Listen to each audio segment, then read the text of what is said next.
سيئات أعمالنا من يهده الله فلا مضل له ومن يضلله فلا هادي له ونشهد أن لا إله إلا الله وحده لا شريك له ونشهد أن محمدا عبده ورسوله.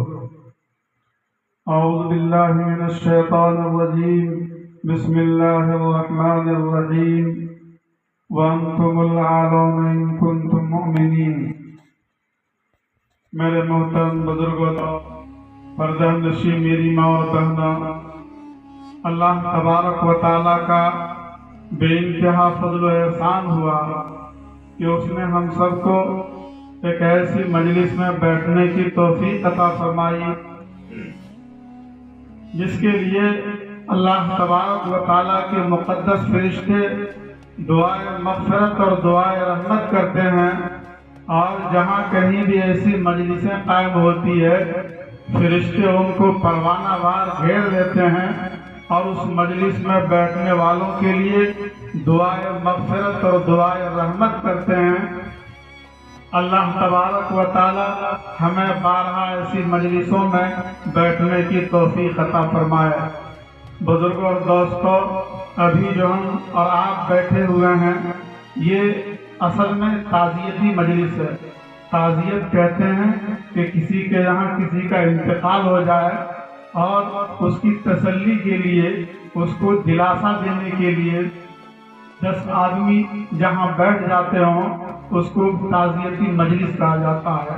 لہذا یہ تعزیتی مجلس ہے اور اس میں تو اسی کے متعلق باتیں ہونی چاہیے تھی، لیکن ہمارے ریاض بھائی نے کہا کہ سیرت کے اوپر بھی آپ کو بولنا ہے، تو ٹھیک ہے انشاءاللہ اس پر بھی بات چیت ہوگی، لیکن ابتدا جو ہے ہم اس حدیث سے کرتے ہیں کہ اللہ کے رسول صلی اللہ علیہ وسلم نے فرمایا اذکروا محاسن موتاکم وکفوا عن مصابیہم، کہ تم اپنے مردوں کی خوبیوں کو بیان کرو، اس کی اچھائی بیان کرو، ان کے اچھے صفات کو بیان کرو اور ان کی برائی سے اپنی زبان کو روک لو۔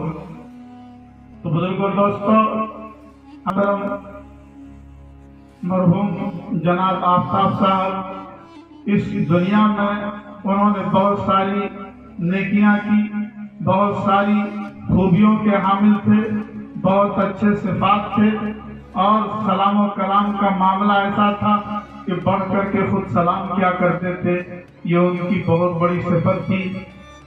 حالانکہ عمر میں ہم چھوٹے تھے لیکن اس پر بھی وہ پیش قدمی کیا کرتے تھے۔ سلام کے اندر ان کے اخلاق اور ان کے کردار بہت ہی اعلیٰ پیمانے کے تھے۔ ہمیں جب بھی ان کی یاد آتی ہے ہم ان کے لیے دعائیں مغفرت کرتے ہیں، ان کے لیے اصال ثواب کرتے ہیں، اور جو کچھ ہم سے بڑھنے کے لیے کام کرتے رہتے ہیں۔ اللہ تبارک و تعالی مغفرت فرمائے اور جنت الفردوس میں اعلیٰ سے اعلیٰ مقام عطا فرمائے۔ بزرگوں دوستوں، اس حدیث کی ضمن میں ایک دوسری حدیث بھی میں بیان کروں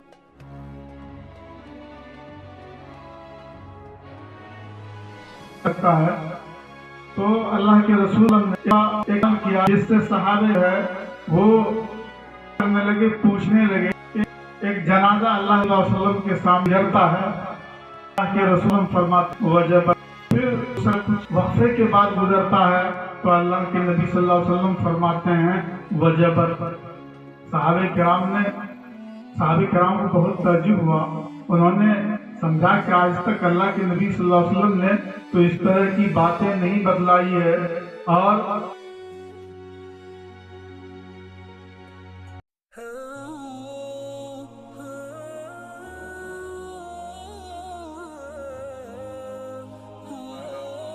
تو اللہ کے رسول صلی اللہ علیہ وسلم سے صحابہ کرام نے سوال کیا کہ اللہ کے رسول صلی اللہ علیہ وسلم، آج ہم نے آپ سے ایک ایسی بات سنی جو اس سے پہلے کبھی نہیں سنی تھی۔ تو اللہ کے رسول صلی اللہ علیہ وسلم نے فرمایا کہ جب پہلا جنازہ گزرا تو اس جنازے کے پیچھے لوگ جو ہے اس صاحب جنازہ کی، یعنی جس کا جنازہ لے جا رہا تھا، لوگ اس کی تعریفوں کو بیان کر رہے تھے، اس کی خوبیوں کو بیان کر رہے تھے. یہ بیچارے اچھے تھے، بہت اچھے اخلاق ہوتے تھے، ساری عمر تھی. تو میں نے کہا وجبت، یعنی جنت واجب ہو گئی. اس کے بعد پھر جب دوسرا جنازہ گزرا کچھ وقفے کے بعد، تو اس جنازے کے پیچھے لوگ اس کی برائیوں کو بیان کر رہے تھے.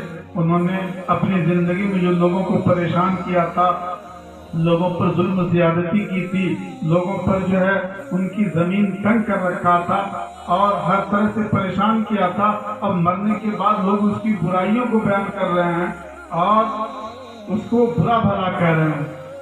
تو اللہ کے رسول صلی اللہ علیہ وسلم نے فرمایا وجبت، یعنی جہنم ان کے لیے واجب ہو گئی. تو بزرگوں دوستوں، ہمیں اپنے کردار کو اس انداز سے اور اتنا اچھا بنا لینا ہے کہ مرنے کے بعد بھی لوگ ہماری تعریف کریں، ہماری خوبیوں کو بیان کریں اور ہماری اچھائیوں کو بیان کریں، اور وہ ہمارے لیے جنت میں جانے کا راستہ بن جائے. ہمارے جنت والا جو ہے وہ ایک راستہ بن جائے اور ہم جنتی بن جائیں. لہذا ہمیں اپنے اخلاق کو عمدہ بنا لینا چاہیے. دوسری اللہ کے نبی صلی اللہ علیہ وسلم کے اوپر ہے. تو اصل تو سیرت یہ ہے کہ اللہ کے نبی صلی اللہ علیہ وسلم کی جو باتیں بھی بیان کی جائے، جو حدیث بیان کیا جائے، جو آپ کے اقوال و افعال کو بیان کیا جائے، وہ ساری کی ساری سیرت ہی ہوتی ہے. قرآن کریم میں اللہ تبارک و تعالیٰ نے مسلمانوں کی سربلندی و برتری کی ایک تدبیر بتلائی ہے. بڑے پربسوق لہجہ دور کے ساتھ بانگے دہل اور ڈنگ کا اعلان کیا ہے، اے مسلمانوں تم ہی کامیاب ہو، تم ہی اس دنیا کو، دنیا ہم چیزیں تمہارے لیے ہے، عزت و شرافت کے تم ہی ٹھیکیدار ہو. کائنات کے آگے جھک سکتے، چرند و پرند تمہاری اطاعت کر سکتے ہیں، لیکن ایک شرط ہے وَأَنْتُمُ الْأَعْلَوْنَ إِن كُنتُم مُؤْمِنِينَ، تم ہی سربلند ہو بشرطے کہ تم کامل ہو، ایمان کی حلاوت و چاشنی تمہارے اندر ہو، یقین کامل کی دولت سے تم مالا مال ہو، مومن صفات تمہارے اندر موجود ہو. میرے محترم بزرگوں دوستو، اللہ تبارک و تعالیٰ نے اس مختصر سے جملے اور اس چھوٹی سی آیت میں حقیقت کا انکشاف کیا ہے، آنکھیں کھول دی ہیں، صاف طریقہ سے فرما دیا ہے کہ تمہیں گھبرانے کی ضرورت نہیں ہے، کوئی محسوس نہ کرو، دنیا کی کوئی تمہاری کچھ بگاڑ نہیں سکتی. تم سے ڈر سکتے ہیں، چیتے تم سے کپکپا سکتے ہیں، دنیا کی بڑی سے بڑی چیز تمہاری غلام بن سکتی ہے، لیکن ایک شرط لگا کہ ایمان و یقین کے تاج بہاری نے تمہارے میں گلا کر دیا ہو، ایمان دینی خصوصیات کے تم حامل ہو. لیکن دوستو، آج کا انسان یہ تو ہے کہ دنیا اس کے آگے جھک جائے، جس چیز کو وہ چھوئے تو وہ سونا بن جائے، 10 کے مقابلے میں اکیلا کافی رہے، اس کی عزت و شرافت کو دنیا سلام کرے، ہر تمنا اس کی پوری ہو، ہر خواہش اس کا بڑھ کر استقبال کرے. لیکن وہ بھول جاتا ہے کہ اس کو یہ عظمت و شرافت اسی وقت حاصل ہو سکتی ہے جب خدا کی غلامی کرے. شیخ سعدی نے ایک شخص کو دیکھا کہ وہ شہر پر بیٹھا ہوا ہے، ڈنڈا اس کے ہاتھ میں ہے اور شہر کا کان ایک رہا ہے، اس کو جدھر چاہتا ہے چلاتا ہے، شہر بلا چون و چرا اس کی تابعداری کر رہا ہے اور اس کے آگے آگے چل رہا ہے. شیخ سعدی کو دیکھ کر بڑا تعجب ہوا. اس آدمی نے شیخ سعدی کو متعجب و حیران دیکھ کر کہا، حاجی تعجب کیوں کر رہے ہو، تمہیں حیرانی، یہ تو شعر ہے، دنیا کی ہر چیز تابعداری ہے.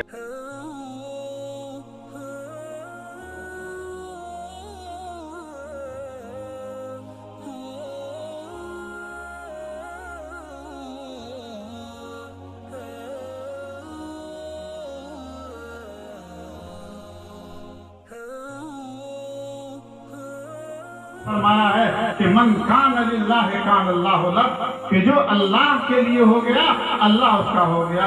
اور دوستو، جب انسان اللہ کا ہو جاتا ہے تو ساری چیزیں اس کی ہو جاتی ہیں. ہر مخلوق کے دل میں خدا اس کی محبت ڈال دیتے ہیں۔ چنانچہ ایک حدیث میں فرمایا گیا ہے کہ جب کوئی شخص اللہ تعالیٰ سے محبت حقیقی کرتا ہے تو اللہ تعالیٰ سے محبت فرماتے ہیں۔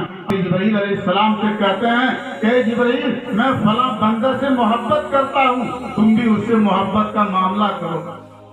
پھر دنیا کی ہر چیز اس سے محبت کرنے لگتی ہے۔ اسی بات کو اللہ تبارک و تعالیٰ اپنے کلام پاک میں یوں ارشاد فرماتے ہیں، ان الذین آمنوا وعملوا الصالحات سيجعل لهم الرحمن ودا، کہ بے شک جو ایمان لائے اعمال کیے بہت جلد ہم ان کی محبت کو دنیا میں عام کر دیں گے۔ آئیے آپ کو ایک واقعہ سنائیں۔ ایک صحابی سعد نام کے جو نہایت کالے کلوٹے تھے اور سیاہ فام تھے، ایک مرتبہ نبی کریم صلی اللہ علیہ وسلم سے عرض کرنے لگے کہ اللہ کے رسول صلی اللہ علیہ وسلم میں جوان آدمی ہوں، شادی کی خواہش ہے، لیکن میری اس بدصورتی کے بنا پر کوئی بھی مجھ سے اپنی لڑکی کا نکاح پسند نہیں کرتا۔ حالانکہ میں قبیلے بنی سلیم کا ذی حق و شخص ہوں، اور میری یہ سیاہی یہ ننیال کی وجہ سے ہو گیا ہے کہ ننیال میں پن تھا، جس کی وجہ سے یہ کالا پن اور یہ سیاہ فام جو ہے میرے اندر بھی آ گیا ہے۔ حضور صلی اللہ علیہ وسلم احتساب کی گفتگو سے بہت متاثر ہوئے اور فرمایا کہ کیا عمرو بن وہب ثقفی موجود ہیں؟ لوگوں نے عرض کیا کہ موجود۔ وسلم نے احتساب سے فرمایا کہ اگر تم ان کا مکان جانتے ہو گھر چلے جاؤ اور میرے طرف سے کہہ دینا کہ میرا نکاح حضور پاک صلی اللہ علیہ وسلم نے تمہاری لڑکی سے کر دیا۔ درمیان میں بات عرض کر دوں کہ وہ لڑکی ہے جس کا نام عاتقہ ہے، نہایت خوبصورت حسین اور نہایت خوبصورت ایک رہی کی جان سے بھی زیادہ عزیز لڑکی۔ حضرت سعد رضی اللہ خوشی خوشی عمرو بن وہب پہنچے، دستک دی، اندر سے استقبال کے لیے اہل خانہ ہوئے، لیکن جو ہی نگاہوں کے سامنے ایک کالا کلوٹا جوان نظر آیا، جوش و استقبال سر پڑ گیا۔ پوچھا کیا بات ہے، تمہارے آنے کی غرض کیا ہے؟ اس نے کہا کہ میرا نکاح حضور پاک صلی اللہ علیہ وسلم نے تمہاری لڑکی سے کر دیا ہے۔ اتنی بات تھی کہ وہ گھر والے غصے ہو گئے اور فرمایا اس صورت کو لے کر کس کی لڑکی سے شادی کرنے کا ارادہ رکھتے ہو؟ رئیس قوم کی جھڑکی تو تھکے قدموں سے دربار میں فخر موجودات احمد مجتبیٰ محمد مصطفیٰ صلی اللہ علیہ وسلم کا، جس کے اشارے پر من مٹنا میرا یہ زندگی ہے، اور جن کے حکموں پر جان دے دینا سر میں حیات ہے، اور ان کی حکم عدولی اور نافرمانی اپنے دامن میں سینکڑوں ہلاکت و تباہی اور خسران و بربادی لے کر آئے گی۔ جلد جائیے اور اس کے لیے حضرت سے معافی کی درخواست کیجیے کہ کہیں آپ کے بارے میں کوئی وحی الہی نہ اتر پڑے اور آپ کو ذلت و رسوائی کا منہ دیکھنا۔ عمر کے مجمع میں اسے شرم و ندامت نگاہیں جھکاتے ہوئے پہنچے اور مجلس کے کنارے بیٹھ گئے۔ آپ صلی اللہ علیہ وسلم نے فرمایا کیا تم ہی عمرو بن وہب ہو جس نے اللہ اور اس کے رسول کی حکم کی نافرمانی کی؟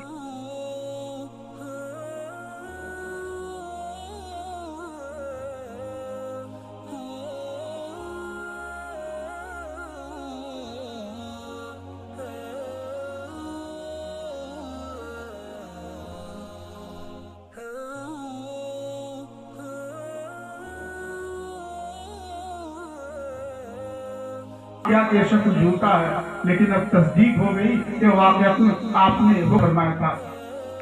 اس کے بعد اللہ کے رسول صلی اللہ علیہ وسلم نے حضرت سعد کا نکاح جو ہے ان کی لڑکی عمرو بن وہب کی لڑکی سے کر دیا اور فرمایا کہ جاؤ اپنی بیوی کو اپنے گھر رخصت کر کے لے آؤ۔ حضرت سعد رضی اللہ نے عرض کیا کہ اللہ کے رسول صلی اللہ علیہ وسلم میرے پہ مہر ادا کرنے کے لیے ایک روپیہ بھی نہیں ہے۔ تو اللہ کے رسول صلی اللہ علیہ وسلم نے اپنی غربت پہ فرمایا کہ میں تمہاری بیوی مسلمانوں میں سے کے ذمہ رکھتا ہوں۔ حضرت عثمان بن عفان، حضرت علی اور حضرت عمر رضی اللہ، ان تینوں کے پاس جاؤ اور 200 درہم لے لو۔ چنانچہ حضرت سعد رضی اللہ ان تینوں کے پاس گئے اور 200 درہم کے حساب سے کل 600 درہم حاصل کیے اور اس رقم کو بازار تشریف لے اور شادی کے سامان